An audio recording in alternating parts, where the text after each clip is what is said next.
Witchfire is a game that I've been keeping my eye on since the first time I saw the trailer for it, almost 3 years back during E3 or some other game show. And I was instantly sold on what I saw. It looked like a fast-paced first-person shooter with snappy gunplay and a gameplay in a grim dark setting that looked very reminiscent of Vermintide's aesthetic setting.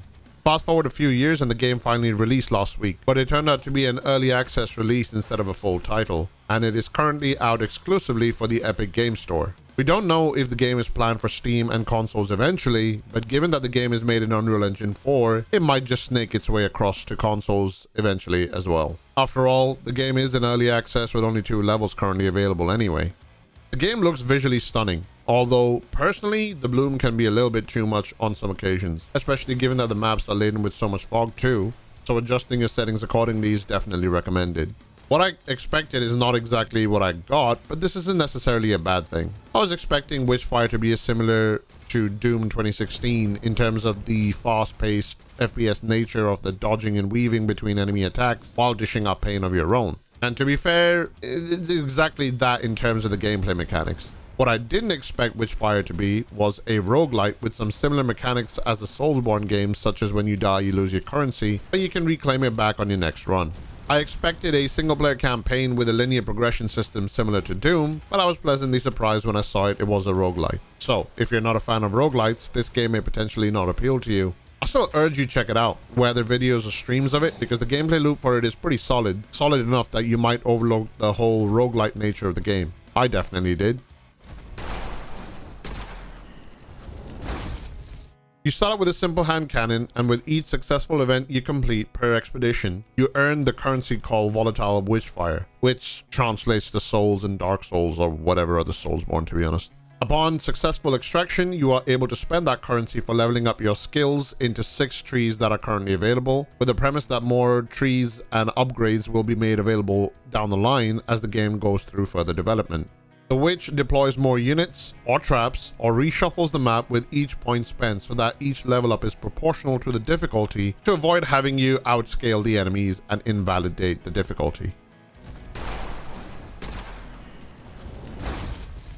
In terms of equipment, you can equip 2 guns and a demonic weapon. The demonic weapon uses special demonic ammo, which is more scarce, but it hits like a freight train to compensate. You have access to light and heavy spells once you have researched them, and also 3 different accessories. The spells are able to do a variety of functions, such as applying different elemental damage or staggering enemies to create room for you to maneuver, etc. So take advantage of each spell in different scenarios to your advantage.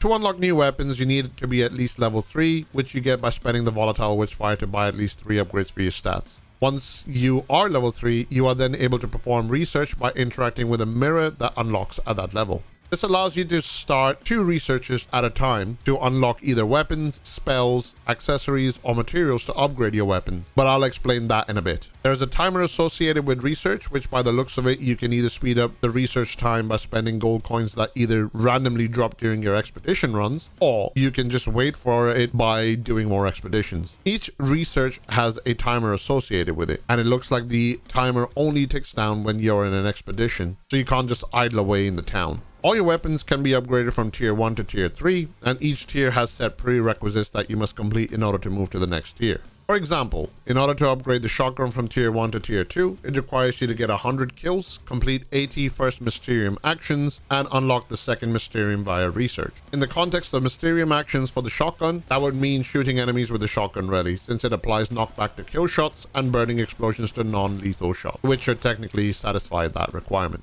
The different weapons have different requirements, where the hand cannon focuses on headshots and crits to upgrade, the sidearm just requires straight up kills, and a sniper rifle requires hits on full HP enemies, for example. The demonic weapons do not need to be upgraded once unlocked.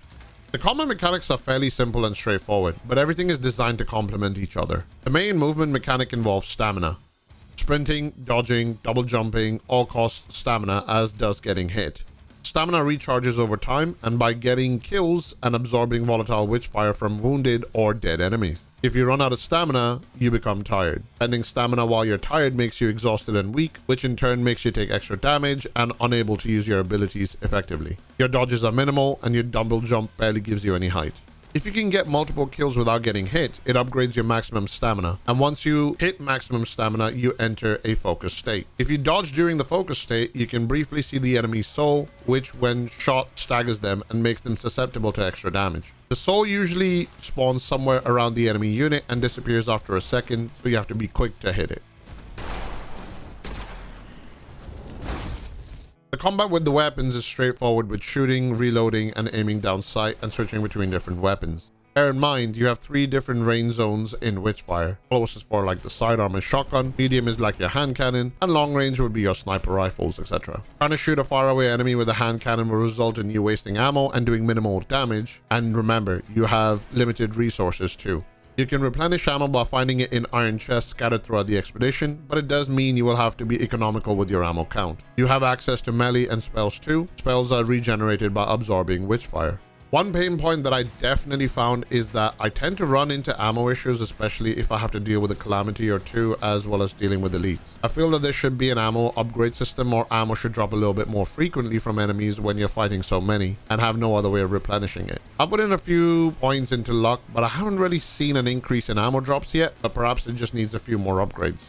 The thing is though, as you upgrade your stats, so does the Witch increase the game's difficulty. So even if you may end up getting more ammo drops, the enemy density or elites or calamities showing up increases too. So yeah. Not sure about the current ammo systems. Perhaps ammo shouldn't be as rare as it is. Speaking of the Calamity system, during your runs, occasionally the Witch will cast her most powerful spell, which is called Calamity. When this happens, there will be a simulated timer around your minimap which counts down, during which you must locate and destroy the source of the curse. It usually shows up on your minimap as a white tornado icon, but it is also visible if you just look in the direction of the icon on your map, since it's pretty big and high up in the sky as a red tornado. You have 2 options here. Either you can choose to locate the curse and destroy it to get rid of the Calamity, or you can ignore the timer and choose to fight the Calamity. If you choose to fight the Calamity after the timer runs out, you get a new timer, but this one is called Sanity. While this timer is ticking down, you will have an objective to complete before the timer reaches 0, which is usually something like kill 35 Revenant or 10 Swordsmen or something or the other. That enemy type will be constantly spawning all around you, keeping the pressure on. If you're not efficient with your killing, you can potentially get overwhelmed, so you have to be efficient with positioning as well as killing. The only major complaint I have about the Calamity system currently is that they occur way too often. Oftentimes within the first 15 seconds of starting a new run, sometimes multiple times during a single run. Considering how much effort you have to put into dealing with the Calamity and the ammo costs involved too, the Calamity system needs to be toned down a lot more than it currently procs, since it's way too oppressive and aggressive with it. Having said that, the developer did point out on Twitter that this is a common complaint and has listened to feedback and will address it in a near patch. Honestly, the aim of the game is essentially to kill witches, but there are different steps involved with dealing with them.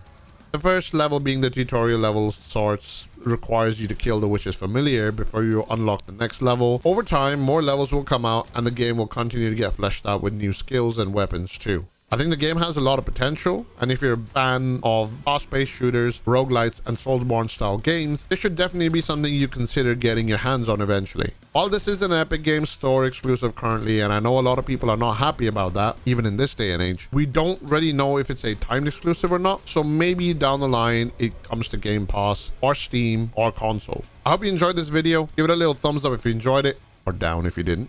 Let me know your thoughts in the comments below, and I shall see you in the next one.